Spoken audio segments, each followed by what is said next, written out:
Boa noite, irmãos. A paz do Senhor. Eu quero convidar você aí que está com a sua Bíblia para abrir a sua Bíblia comigo na primeira carta do apóstolo Paulo aos Tessalonicenses, no capítulo 1. E esse vai ser o nosso texto base de hoje. O capítulo 1, vocês vão ver, ele é bem curtinho, então a gente vai ler o capítulo inteiro. Pode começar? Amém, aleluia, glória a Deus. Ou vocês ainda estão procurando a misericórdia?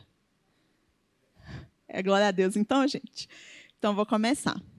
O texto diz assim: Paulo, Silvano e Timóteo, a igreja dos Tessalonicenses em Deus Pai e no Senhor Jesus Cristo, que a graça e a paz estejam com vocês. Sempre damos graças a Deus por todos vós, fazendo menção de vós em nossas orações. E sem cessar, lembramo-nos, diante do nosso Deus e Pai, da operosidade da fé que vocês têm, da dedicação do amor de vocês e da firmeza da esperança que têm no Senhor Jesus Cristo. Sabemos, irmãos amados, por Deus, que Ele os escolheu, porque o nosso evangelho não chegou a vocês somente em palavras, mas também em poder, no Espírito Santo e em plena convicção. E vocês sabem muito bem qual foi o nosso modo de agir entre vocês, para o próprio bem de vocês. E vocês se tornaram nossos imitadores e do Senhor, recebendo a palavra com alegria, que vem do Espírito Santo, apesar dos muitos sofrimentos. Assim, vocês se tornaram modelo para todos os crentes na Macedônia e na Acaia, porque a partir de vocês, a palavra do Senhor repercutiu não só na Macedônia e na Acaia, mas a fé que vocês têm em Deus repercutiu em todos os lugares, a ponto de não termos necessidade de dizer mais nada a respeito disso, porque, no que se refere a nós, as pessoas desses lugares falam sobre como foi a nossa chegada no meio de vocês e como, deixando os ídolos, vocês se converteram a Deus para servir o Deus vivo e verdadeiro, e para aguardar dos céus o seu Filho, a quem ele ressuscitou dentre os mortos, a saber, Jesus, que nos livra da ira vindoura. Amém? Essa igreja, né, a igreja aos Tessalonicenses, o livro de Atos narra para nós como que essa igreja nasceu, né? Então, se os irmãos aí forem bem bereanos, inclusive Tessalônica está bem coladinha em Bereia, vocês veriam aí que a história dessa igreja está lá em Atos, no capítulo 17, quando Paulo chega efetivamente em Tessalônica. Mas começa um pouco antes essa história. Ela começa quando o apóstolo Paulo decide empreender aí a sua segunda viagem missionária. E é durante a segunda viagem que ele vai até essa cidade. Mas Paulo tinha um plano. Ele queria ir até a Ásia. Esse era o plano dele. Ele começa essa segunda viagem, mas é impedido por Deus de ir para onde ele queria ir. Né? Deus não permite que ele vá para a Ásia. Ele entende que aquelas portas estavam se fechando e um belo dia ele tem um sonho. E aí ele vê um homem com característica da Macedônia nesse sonho que fala para ele: passa a Macedônia e nos ajuda. E aí ele entende, então, que o propósito de Deus, que o plano dele era um, mas o propósito de Deus era outro, e obedientemente ele faz o que ele percebeu que era a direção de Deus para ele e segue em direção à Macedônia. Ele faz essa viagem com alguns outros companheiros, entre eles os coautores dessa carta. Se você olhar aqui, ele está dizendo Paulo, Silvano, que é Silas, né, gente, é a mesma pessoa. Depende aí se o nome está sendo citado em latim ou em grego, mas Silas ou Silvano é a mesma pessoa. E, por fim, Timóteo. Então, esses são alguns dos companheiros de Paulo, quando ele decide, então, passar a Macedônia. E a primeira cidade que ele chega é Filipos. E já foi uma cidade um bocado complicada. Né? Muitas coisas acontecem em Filipos. Paulo e Silas são presos, depois eles são libertos da prisão. E, ao sair de Filipos, a próxima cidade é Tessalônica. Tessalônica é a capital da província da Macedônia. Então, essa igreja nasceu como um propósito de Deus, porque foi Deus que mandou Paulo ir para a Macedônia. Quando ele chegou, então, à Macedônia, ele foi para a capital da província, depois de passar por Filipos. chegou, então, em Tessalônica. Essa era uma cidade muito grande para a época, ela tinha pelo menos uns 200 mil pessoas, e era uma cidade bem grega. Né? Ela já está num território mais grego do Império Romano, o que significa que ela era uma cidade com muitos gentios, com muitos templos, com muita adoração, com muitos ídolos. E Paulo chega nessa cidade e, ainda assim, ele acha um ponto de contato com os judeus e faz o que ele costumava fazer sempre, pregar nas sinagogas. Ele passa 3 semanas nessa cidade, e todas as semanas ele vai lá na sinagoga e ele prega para o pessoal. E aí o texto diz que muitos dos judeus se convertem e que também muitos gregos que ouvem Paulo falar se convertem também. Acontece que quando o pessoal da cidade começa a haver a comoção, e quantas pessoas começam a seguir Paulo, a ouvir o evangelho, a deixar os ídolos, começa uma confusão lá naquela cidade, e eles tentam achar Paulo e Silas, e não conseguem achar Paulo, nem Silas, nem Timóteo. Aí eles acham outro rapaz lá, que eles acusam de ter recebido Paulo, que é o Jason. Aí eles levam essa pessoa para a praça da cidade, e eles têm uma acusação, que é contra Paulo e os seus companheiros, e o Jason, e a acusação é: estes que têm virado o mundo de cabeça para baixo chegaram até aqui. E eles são muito perigosos, e a gente precisa fazer alguma coisa com eles, porque eles estão dizendo que existe outro rei, que não é César, que o nome desse rei é Jesus. E isso é perverter a nossa lógica. Porque olha quantos deuses nós temos, mas eles estão dizendo que não é César, que não são nenhum dos nossos ídolos, que só existe um rei e um Deus, que é Jesus Cristo. E aí gera essa confusão, eles ficam lá pensando se vão prender ou não vão prender Jason, liberam Jason, e Paulo é obrigado a deixar a cidade. Por causa dessa comoção aí, ele vai então para Bereia. Quando ele chega em Bereia, ele nem consegue ficar direito em Bereia, porque o povo de Tessalônica vai atrás dele. Aí ele é obrigado a seguir viagem, e ele deixa para trás o Silas e o Timóteo lá em Bereia, e vai seguindo viagem até que ele chega lá em Atenas. Quando ele já está em Atenas, o Timóteo vem encontrar com ele e traz para ele alguns relatos do que está acontecendo na igreja de Tessalônica e na cidade de Tessalônica.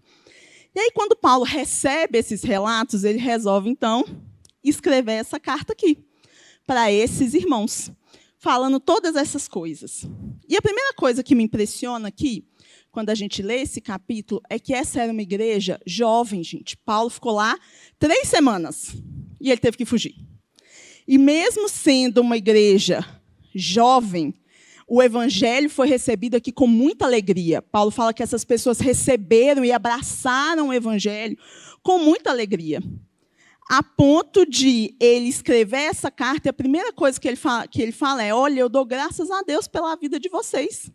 Porque aí, nessa igreja, vocês são uma igreja que tem uma fé operosa, vocês são uma igreja que tem um amor abnegado, vocês são uma igreja que tem uma firme esperança em Jesus Cristo. É muito elogio, gente.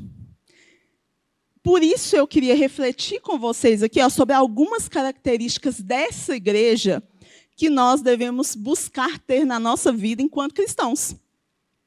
Porque essa igreja aqui tinha essas características que eu consigo enxergar, que apesar de ser uma igreja jovem e com coisas a serem tratadas, porque haviam situações que Paulo precisava tratar nessa igreja aqui de doutrina, de ensino, justamente porque ele não teve tanto tempo assim para permanecer com esses irmãos. Então, essa carta tem exortações, tem instruções, tem ensinos, mas, apesar de tudo, o tom de Paulo é um tom muito alegre. Ele está muito animado com esta igreja, porque ela, apesar de ter situações que precisava de correção, ela já era uma igreja amadurecida na fé. Ela recebeu a palavra, e essa palavra frutificou dentro dessa igreja, a ponto de eu enxergar aqui pelo menos 5 características que essa igreja tem e que todos nós devemos buscar ter junto com essa igreja aqui. E a primeira é justamente aquilo que ele fala sobre como eles tinham uma fé operosa. Né? Ele começa falando que ele está dando graças a Deus por eles, lá no verso 2, e aí ele fala, no 3 já, né? Lembrando-nos diante do nosso Deus e Pai da operosidade da fé de vocês. Então, a fé daqueles irmãos era uma fé operosa. E o que quer dizer operosa? Quer dizer uma fé que trabalha, uma fé que se move, uma fé que não ficou só na teoria da coisa. Vocês têm uma fé que trabalha arduamente. E a gente vê que essa igreja trabalhava mesmo, gente. Afinal de contas, Paulo está falando que ele não precisava nem dar testemunho de nada, que as pessoas já chegavam para ele e falavam assim, porque o povo de Tessalônica está fazendo isso, isso e aquilo, e o evangelho está chegando, e as pessoas estão chegando, e ele fala assim, nosso testemunho a respeito de vocês é que vocês têm trabalhado no Senhor Jesus. Então, a fé de vocês é uma fé que produz obras. E aí, quando a gente fala de fé e obras, às vezes fica aquela coisa complexa, né? Porque a gente não é salvo pelas obras. Mas se a gente é salvo, a gente tem obras correspondentes. É por isso que Tiago fala que a fé sem obras é morta. E ele fala assim, me mostra a sua fé que eu te mostro as minhas obras. O que ele está querendo dizer? Que se eu só tenho o assentimento mental, se eu só tenho aquela concordância intelectual, mas isso não produziu em mim uma mudança de comportamento, de atitude, da forma como eu ajo, como eu trato as pessoas no meu entorno, como eu vivo a minha vida, como eu lido com os meus negócios, com o meu relacionamento, com as minhas amizades, com o meu trabalho. Se a fé que eu digo ter não produziu essa transformação no meu caráter, nos meus relacionamentos, na minha vida, então tem alguma coisa errada com a minha fé. Ela não é operosa, mas a desses irmãos aqui, ela era uma fé operosa. Ela era uma fé que as pessoas no entorno conseguiam enxergar que Jesus tinha se manifestado no meio deles e que algo estava acontecendo no meio deles, a partir da manifestação de Cristo. E aí eu acho que é um primeiro ponto que a gente tem que olhar para a vida da gente e ver se, às vezes, a gente não é que nem a figueira da história de Jesus. Na última semana que Jesus passou entre Betânia e Jerusalém, né, próximo da sua crucificação, tem um evento onde ele estava indo de Betânia para Jerusalém e ele passa por uma figueira com os seus discípulos. E a figueira era linda, toda florida, as folhas verdes, as flores bonitas, e Jesus vai em direção àquela figueira. Ele chega lá, não acha fruto nenhum na figueira. Aí o que ele faz? Amaldiçoa a figueira. Aí, no dia seguinte, ele está fazendo o mesmo caminho, né, gente? Ele dormia em Betânia e, durante o dia, ele ia para Jerusalém. Ele estava indo de novo para Jerusalém com os seus discípulos, e eles olham para a figueira e falam assim, Senhor, a figueira secou todinha. E, tipo assim, eles se espantam, né? Mas por que o senhor, coitada da figueira, estava tão bonita, tão florida, o senhor fez isso com a figueira? Aí, Jesus, esse é um ensinamento que mostra isso. Fala assim, aquela figueira ela era enganosa, gente. Por quê? Porque ela era tão verde, tão bonita, que Jesus foi em direção a ela procurando os frutos. Mas ela não tinha fruto. Ela era, como Paulo fala, o famoso sino, que faz barulho, mas que não produz nenhum resultado. E é por isso que Jesus amaldiçoou aquela figueira, porque aquela figueira ela era enganosa. Ela parecia um negócio que ela não era. E aí o próprio Senhor Jesus também fala muito sobre o fruto, a árvore, ele faz um discurso inteiro sobre essas coisas lá em João, onde ele fala que toda árvore que não dá fruto, ela vai ser cortada e lançada no fogo. Por quê? Porque a árvore dá fruto e é natural, gente. Natural, eu sou da roça, então tem muitas árvores no entorno da casa dos meus pais. Eu nunca vi uma árvore fazer força para dar manga, nem mamão, nem jabuticaba. A não ser que ela não seja uma jabuticabeira. Eu nunca vi uma jabuticabeira dar manga. Entendeu? Por quê? Porque a jabuticabeira, naturalmente, ela vai dar jabuticaba. E é isso que estava acontecendo com esse pessoal aqui. Olha, quando Jesus entrou na vida deles, aquilo operou alguma coisa na mente deles, no coração deles, na visão de mundo deles, e aquilo transformou, de fato, a forma como eles viviam as suas vidas. E, a partir deles, transformou o entorno deles, a realidade de todas aquelas cidades no entorno. Então, isso é uma fé operosa. É uma fé que produz obras. É uma fé que as pessoas no entorno viam. Cara, realmente esse tal de Jesus tem que ser rei mesmo, porque essa cidade era de um jeito, agora a cidade está virando de outro jeito, essas pessoas eram de um jeito, agora elas estão de outro jeito. A gente tem que buscar ter em nós a mesma operosidade de fé que havia na igreja de Tessalônica. Mas, além de ela ser uma igreja que era operosa na sua fé, o texto também diz que elas eram uma igreja, que Tessalônica era uma igreja que tinha um amor dedicado. Eles tinham uma dedicação de amor, é o que fala na minha versão aqui. Algumas versões falam um amor abnegado. Então, eles não tinham só amor. Essa igreja que Paulo está falando tinha um tipo específico de amor. Eles tinham um amor que era dedicado, que era abnegado. E a palavra abnegação, ela significa mais ou menos a anulação do eu em favor daquilo que eu amo. A gente vive num mundo onde até o nosso amor é egocêntrico, gente. E, às vezes, até há uma distorção da palavra de Deus para favorecer o nosso egocentrismo. A gente ouve as pessoas falando assim, ame o outro como a ti mesmo. Primeiro eu preciso me amar. Então, tudo começa no meu amor. E eu não estou falando que a gente não tem que ter amor próprio, não, viu, gente? Mas não é aí que começa. Começa no amar a Deus sobre todas as coisas. E ao próximo como a ti mesmo. Você viu que o primeiro amor não é o amor próprio? É o amar a Deus. Então, como o Lucão falou aqui hoje, ele falou essa palavra sobre os nossos amores estarem desordenados. Como a gente precisa reorganizar os nossos amores. E isso é verdade, porque a gente vive numa geração tão ensimesmada que a gente só vem para essa parte, de ame o próximo como a ti mesmo, ou seja, deixa eu me amar muito primeiro. Se der um tempinho, eu amo o próximo e eu amo a Deus. Mas essa não é a ordem dos nossos amores. Quando a gente ama a Deus em primeiro lugar, acima de todas as coisas, a gente vai ter um amor que é dedicado e que é abnegado, porque os nossos amores estão em ordem, como os amores dessa igreja aqui. Elas tinham um amor que era altruísta, não egoísta. Porque o egoísmo é o oposto do altruísmo. Mas, às vezes, principalmente nessa geração onde a gente vive, que tudo reflete no eu, até quando a gente vai amar as pessoas, a gente está pensando em quantos likes a gente vai amar, com todo mundo vendo a gente amando as outras pessoas. Né? Eu vejo muito isso. Inclusive, influenciadores cristãos que estão lá, tipo assim, fazendo o bem e mostrando para todo mundo.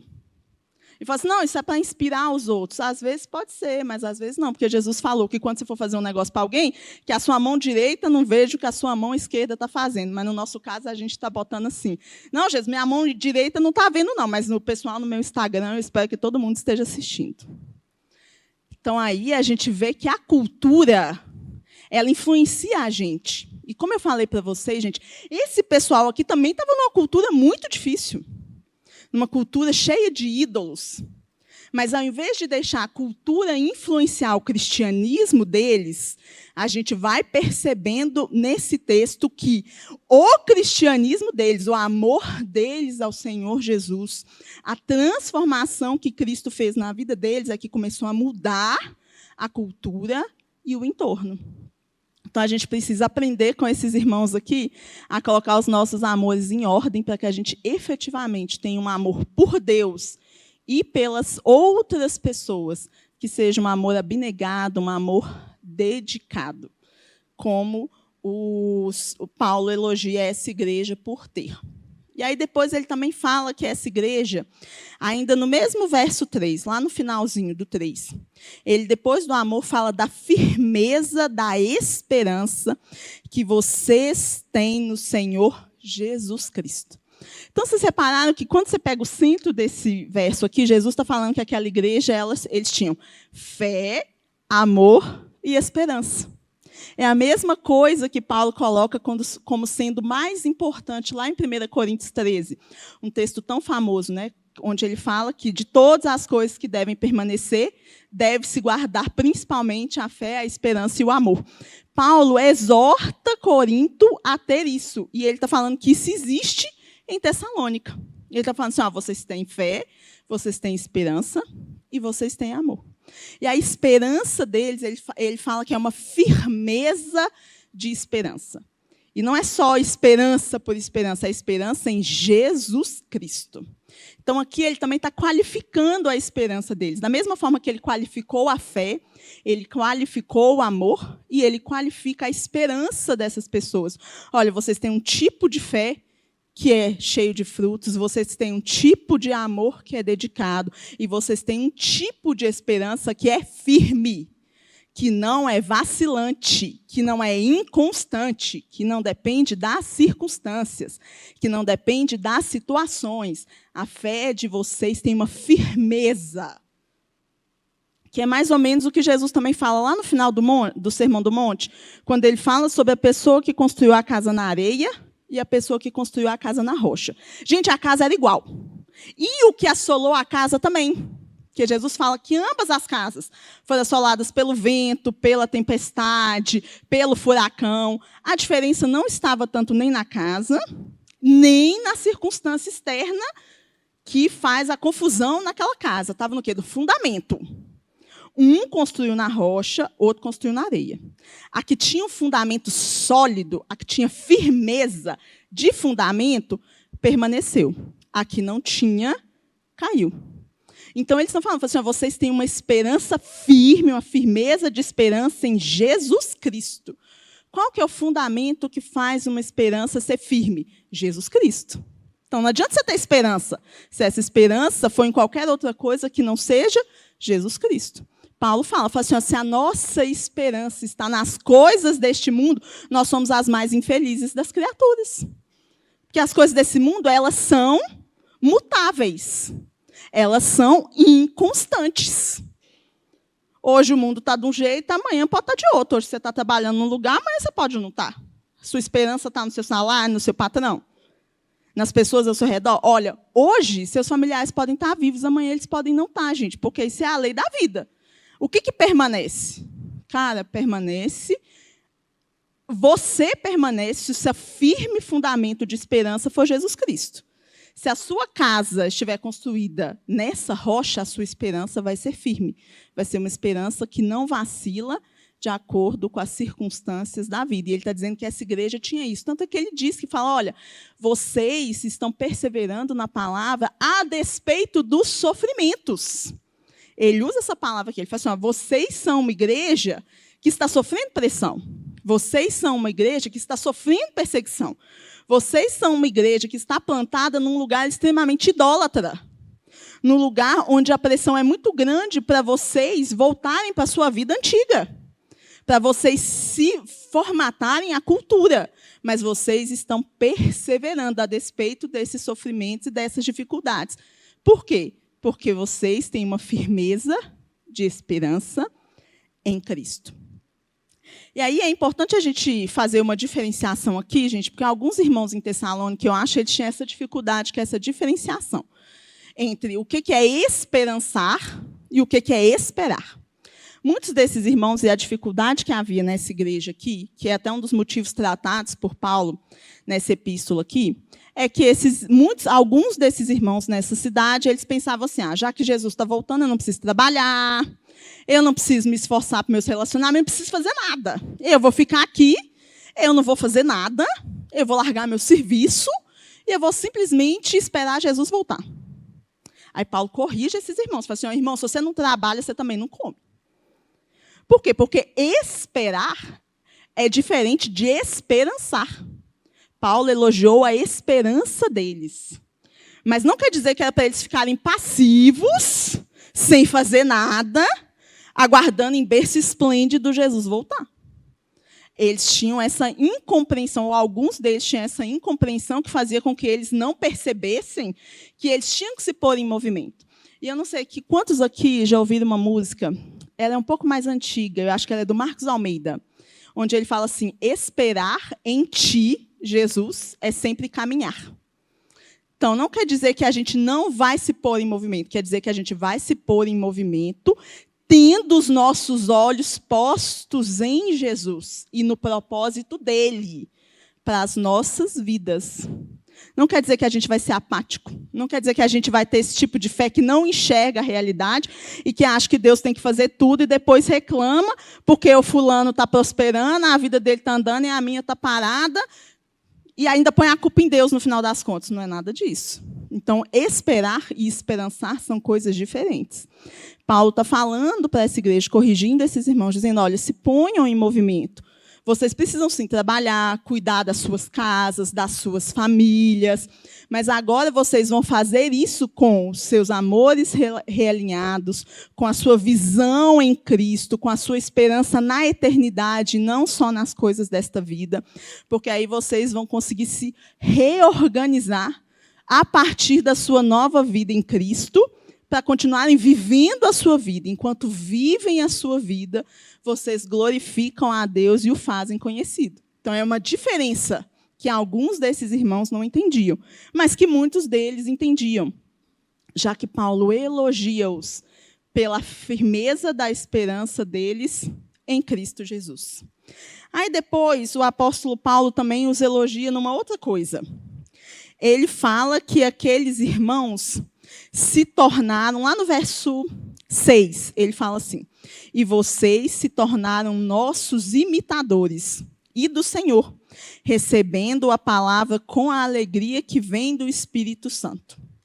Então, outra coisa que ele elogia aqueles irmãos é que ele fala que aqueles irmãos eram bons imitadores dele mesmo e de Cristo.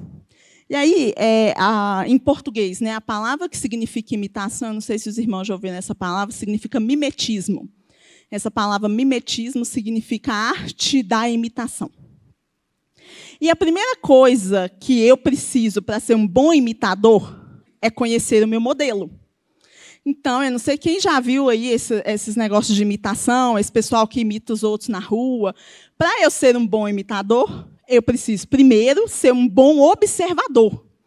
Eu observo o meu modelo, eu aprendo quais são as características do meu modelo, e aí, então, eu passo a imitar esse modelo. Eu tive uma experiência disso mais ou menos na prática, gente. Eu me aventurei a fazer um negócio que eu nunca tinha feito antes. Eu resolvi entrar nas aulinhas de dança. Eu falei assim, quem sabe eu queimo as calorias, faço um negocinho novo, e aí eu entrei numa aula de dança, gente. Minha primeira aula de dança foi uma negação, gente. Eu ia para a esquerda, eles iam para a direita.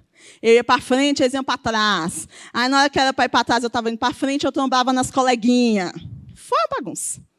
Aí eu comecei a perceber que o negócio estava meio errado, porque eu estava muito afoita para querer fazer, mas eu não estava observando direito o meu modelo. Aí eu falei assim, eu vou dar uma respirada, vou observar o modelo e vou tentar acompanhar esse modelo. Obviamente, os meus primeiros passos foram muito vacilantes, porque eu não conhecia bem aquele ambiente. Mas aí eu fui melhorando.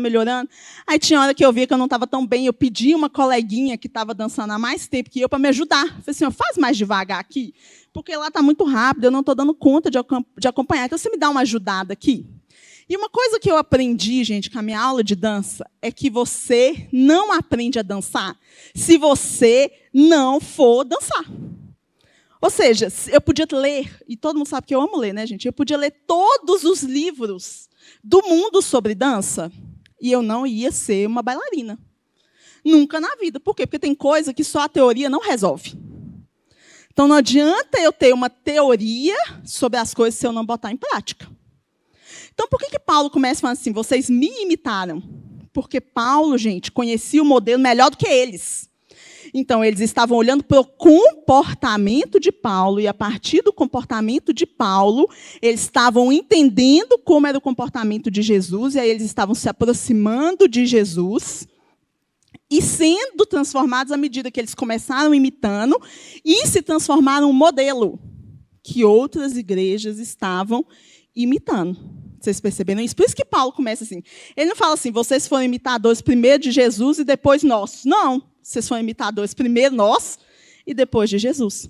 Por quê? Porque aquelas pessoas não conheciam Jesus tão bem quanto Paulo conhecia. Então, elas pensavam assim, a gente vai se aproximar de Paulo, aprender um pouco mais com Paulo, para a gente ganhar intimidade com Jesus, e aí a gente vai passar a ter um relacionamento com Jesus que é só nosso, e aí a gente está aprendendo de Jesus e está se tornando modelo para os outros. Né? Só que outra coisa que eu aprendi também sobre dançar, gente, é que você não aprende isso, tipo assim, com 2 aulas. Não, você não aprende. Precisa de quê? Precisa de esforço, de dedicação, de comprometimento, de tempo, de ajuda do coleguinha que está lá há mais tempo do que você. Eu precisei de tudo isso.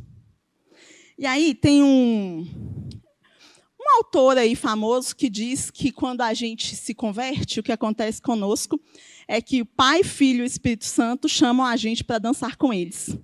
E um dia eu estava lá na minha aulinha de dança e eu percebi isso mesmo. Eu tive essa epifania do céu lá, enquanto eu estava suando em bicas, me esforçando para aprender aquele negócio.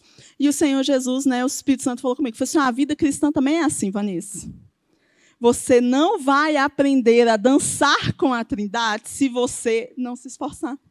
Tem que suar um bocadinho mesmo, para você conseguir acompanhar os meus movimentos. Mas eu estou aqui te esperando, te ensinando, andando com você, bailando com você, para você aprender esses movimentos. Mas você tem que se pôr em movimento. Enquanto você estava sentada no sofá da sua casa, você nunca ia aprender a dançar. Isso serve para a nossa vida cristã também, gente. A nossa vida cristã não é só um conhecimento teórico das coisas. Não adianta eu só ser uma pessoa que tem um excelente conhecimento teórico de Bíblia, mas que não pratica. Tiago também fala isso. Ele fala assim, sejam não apenas ouvintes, mas praticantes da palavra. Então, para eu ser um bom imitador, eu preciso, sim, de muita Bíblia. Eu preciso aprender a conhecer o meu modelo. É a parte da observação. Como é que eu conheço Jesus? Eu conheço Jesus pela forma como ele se revelou. Mas eu também conheço Jesus a partir da vida dos meus irmãos que estão andando com Jesus. Então, a gente observa o modelo, a gente aprende com quem está caminhando com esse modelo um pouquinho mais, e aí depois a gente naturalmente vai se tornando modelo. Agora eu estou lá na minha aula de dança um pouquinho mais de tempo. Aí, às vezes, a pessoa nova chega e eu já chego lá toda serelepe, porque tem uns passos que eu sei que eu posso ajudá-las. Eu falo assim, não, peraí, esse aqui você está fazendo um tiquinho errado, mas eu posso te ajudar a fazer um tiquinho melhor. Porque eu já fiz assim também, viu? Eu já fui bem ruim, mas agora eu estou um tiquinho melhor. A vida cristã também é assim, gente. A questão que a gente tem que perguntar é quem é o nosso modelo? Para começo de conversa. Em que pessoas nós estamos nos espelhando? Quando a gente olha e fala assim, nossa, eu quero ser que nem o fulano. Quem que geralmente é o fulano, gente? E não estou falando só do nosso modelo Jesus, eu estou falando dos nossos modelos humanos. Por quê? Porque essas pessoas aqui podiam copiar Paulo. Elas tinham um modelo, que era Paulo. Elas olhavam para aquele homem lá e ele era um modelo de comprometimento, de integridade, de zelo, de esforço, de dedicação à palavra de Deus. Eles olhavam para aquela pessoa e falavam assim, cara, esse cidadão aí é um modelo que a gente pode copiar. Quais são os nossos modelos?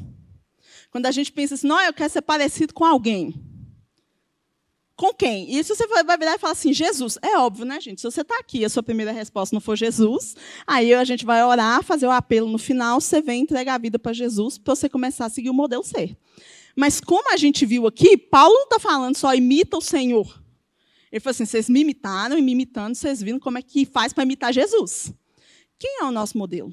Quem são as pessoas que a gente ouve, as pessoas que a gente pede conselho, as pessoas que, quando a gente acha que a gente não está agindo da melhor forma, quem são essas pessoas que a gente pode procurar para conversar, para pedir um apoio, para confessar nossos pecados, para arrepender, para mudar, para melhorar? Quem são essas pessoas? A gente precisa pensar nisso. Né? A gente está emprestando os nossos olhos e os nossos ouvidos para quem? Porque, às vezes, se o seu modelo não for muito bom, você não vai...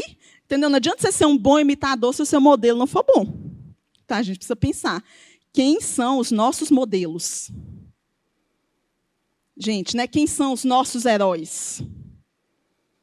As pessoas que a gente olha e fala assim, não, eu queria tanto ser parecida com fulano. A gente tem que rever isso na gente, porque a gente vai ser parecido com os modelos que a gente admira. E a segunda pergunta que fica é, nós estamos sendo bons modelos para as pessoas no nosso entorno? Será que se a pessoa imitar o nosso comportamento, as coisas que a gente faz, né, se ela seguir os nossos conselhos, olhar para a forma como a gente está vivendo a vida, será que se nós formos o modelo, as pessoas que estão olhando para nós vão se parecer mais com Jesus? Porque há uma responsabilidade em ser modelo. Já pensou a responsabilidade do apóstolo Paulo, cara, quando ele vira para outra igreja e fala assim, sede meus imitadores.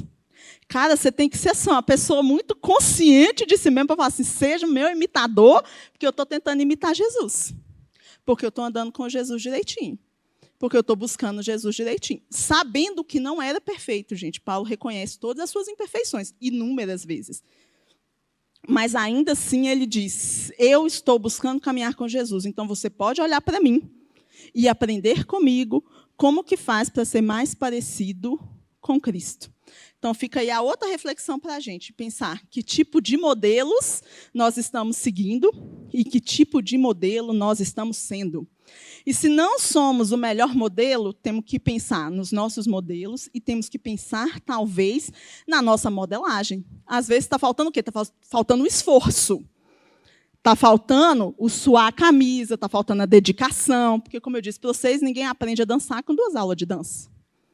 Uma bailarina, tipo Bolshoi. Cara, aquela menina começou com 8, 9 anos de idade, aí ela chegou lá e virou aquela bailarina master lá com 20 e tantos, 30. Aí a gente olha e fala assim, eu queria ser a bailarina do Bolshoi. Mas não lembra que a pessoa está lá, dedicando horas do dia dela, acordando cedo, se esforçando, fazendo um trabalho que você não quer fazer.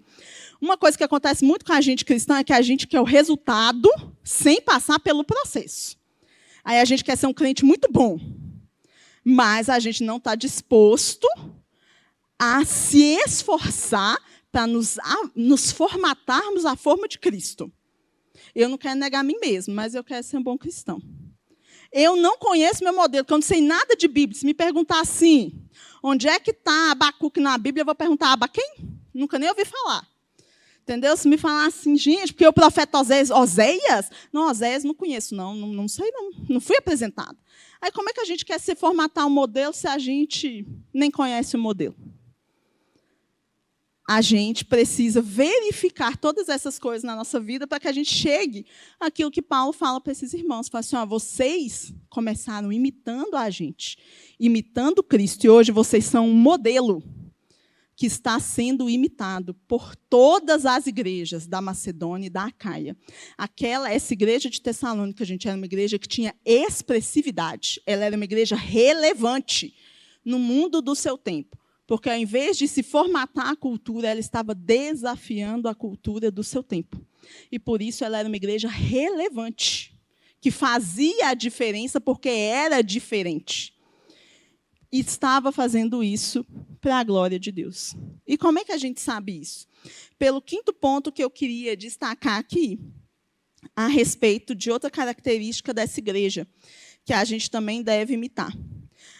Paulo também fala que esses irmãos aqui, lá no verso 9, lá no meio, ele fala assim, porque vocês, deixando os ídolos, se converteram a Deus para servir o Deus vivo e verdadeiro.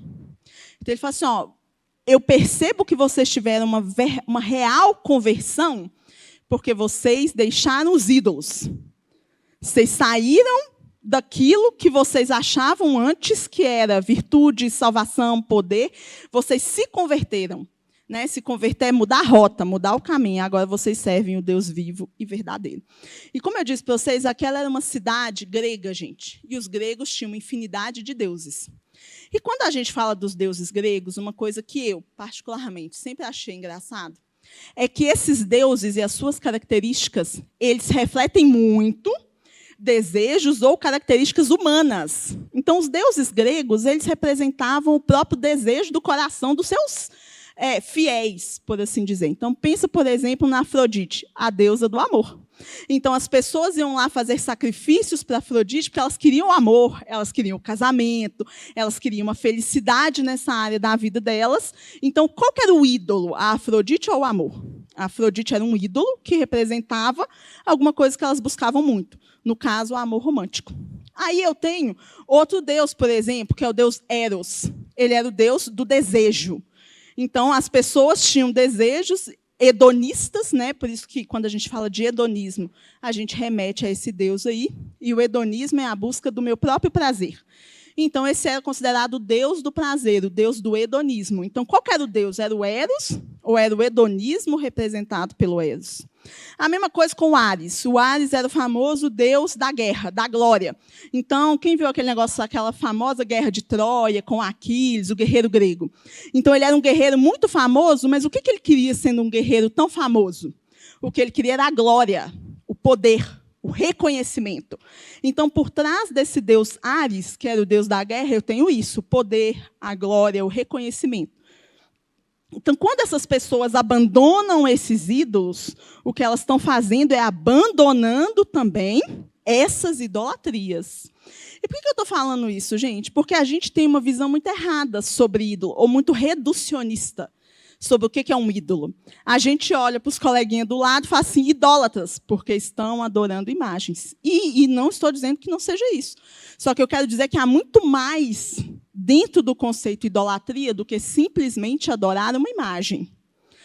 O que a idolatria representa é adorar qualquer outra coisa no lugar de Deus. Então, aquelas pessoas lá na Grécia, o que elas adoravam?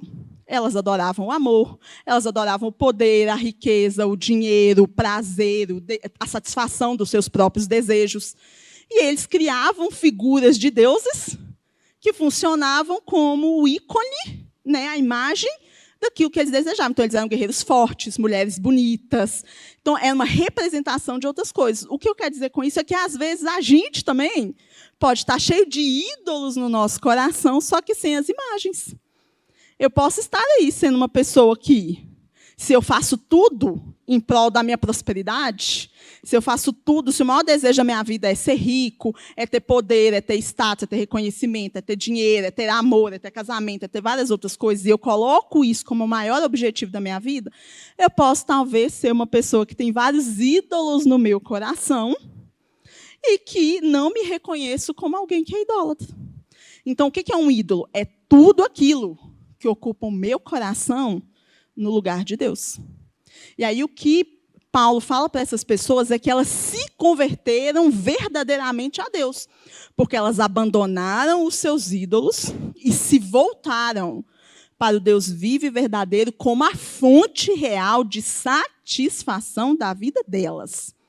Tanto é que agora elas estavam sofrendo perseguição, estavam tendo uma vida muito mais difícil do que tinham antes, mas como Jesus era a real satisfação da vida delas, elas não retrocederam para aquilo que era mais fácil ou mais confortável.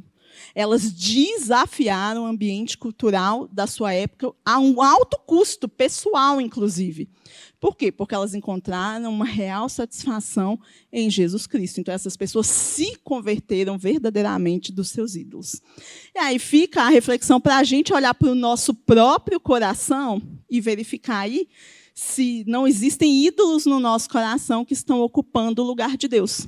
Se às vezes Deus não é, na verdade, o instrumento que a gente usa para a realização das nossas idolatrias. Né? A gente ama a Deus por quem Deus é, ou a gente ama a Deus por tudo o que Deus pode fazer para a gente? Às vezes a gente está que nem o Jacó, gente. Vocês lembram quando Jacó guerreou com o anjo? E o anjo, na verdade, era o próprio Deus, né? Jacó estava ali guerreando com o que a gente chama de Cristo pré-encarnado, né? Ele teve ali uma teofania, né? Uma visão de Cristo. Quando você lê o texto do encontro de Jacó com o anjo, você percebe isso. Tanto é que Jacó chama aquele lugar de Peniel, né? Ele fala assim, eu tive um encontro com Deus. Então, ele mesmo reconhece que era Deus. Mas, quando você lê aquele texto, tem uma coisa que chama a minha atenção. Que Jacó está ali, ele vira para esse anjo e fala assim, você não vai embora enquanto você não me der minha bênção, eu quero a minha bênção, eu quero a minha bênção, você não vai embora sem me dar minha bênção. O negócio do Jacó era a bênção. Mas tem uma hora no texto que ele vira para o anjo e pergunta assim, como é que você chama mesmo? Qual que é o seu nome? Vocês entendem, gente? Ele estava tão preocupado com a bênção, que ele estava com um abençoador que ele não conhecia, que ele teve que perguntar o nome. Falei assim, qual que é o seu nome? Porque eu não sei quem que você é, não. Eu só sei de uma coisa, eu quero a minha bênção e eu acho que você é capaz de me dar a minha bênção. Ele estava tão preocupado com a bênção que ele demorou para reconhecer o que ele reconhece no final daquele texto, né, gente? Ele reconhece, olha, eu tive a bênção, porque eu tive um encontro com Deus. Essa é a verdadeira bênção da minha vida. E aí Jacó sai daquele encontro transformado. Tanto é que ele chega lá, Jacó, e sai do outro lado Israel. Ele entra no vale com um nome e sai do outro lado do vale com outro nome. Ele entra Jacó e sai Israel. Por quê? Porque ele deixou de ser o cara que só queria a bênção para perceber que a maior bênção da vida dele é que ele teve um encontro com o Deus vivo e verdadeiro. A gente também precisa ser assim. Isso é o que aconteceu com esses irmãos aqui. Eles abandonaram todos os seus ídolos e se voltaram para servir ao único Deus vivo e verdadeiro. A gente precisa fazer como esses irmãos e analisar o nosso próprio coração e verificar se, como eles, nós realmente abandonamos isso e estamos servindo o Deus vivo e verdadeiro. E aí, então, ele termina o texto dizendo que esses irmãos estão aguardando o retorno, então, de Jesus Cristo. E eu percebo, gente, que todas essas coisas foram possíveis de acontecer nessa igreja aqui, porque esses irmãos perceberam aquilo que Paulo fala lá no início do texto. Porque Paulo, lá no início do texto, ele fala assim, olha, nós não chegamos até vocês simplesmente com palavras de conhecimento humano. Não foi oratória, não foi intelecto, não foi assim o meu conhecimento de judaísmo, a minha inteligência, não foi nada que eu fiz que convenceu vocês. Foi o poder do Espírito Santo empregado na palavra deles que fez vocês receberem essa revelação e guardarem essa revelação a ponto de ela se introjetar dentro de vocês e fazer parte de vocês. O que é isso, gente? Isso é nascer de novo. Aqueles irmãos nasceram de novo da palavra e do Espírito, porque eles reconheceram que não era só um conhecimento humano, mas que era a revelação de Deus poderoso agindo no meio deles, na vida deles e entre eles. Eu creio que essas coisas acontecem aqui no nosso meio. Eu acredito que o mesmo Deus poderoso que chegou lá em Tessalônica e que virou aquele lugar de cabeça para baixo é o mesmo Deus que, a partir de nós e em nós, quer mudar Belo Horizonte de cabeça para baixo. Mas, às vezes, a gente não está como essa igreja de Tessalônica. E não é porque falta poder de Deus, gente, porque Deus não mudou. A Bíblia diz que Ele é o mesmo ontem, hoje e será eternamente. Então, cabe a nós verificar se nós não precisamos buscar ter essas coisas que essa igreja tem. Se nós não devemos mesmo olhar para a nossa fé, para o nosso amor, para a nossa esperança e verificar se nós não precisamos de mais operosidade, mais dedicação, mais firmeza, mais abandono dos nossos ídolos, mais dedicação em buscar o nosso modelo, que é Cristo, em comunhão uns com os outros, para que possamos ser modelos uns para os outros. Porque aí a glória de Deus vai fazer o que ela faz, ela vai se manifestar no meio do povo de Deus e fazer a diferença, como foi em Tessalônica, como vai ser em nós até o retorno de Cristo. Em nome de Jesus. Amém.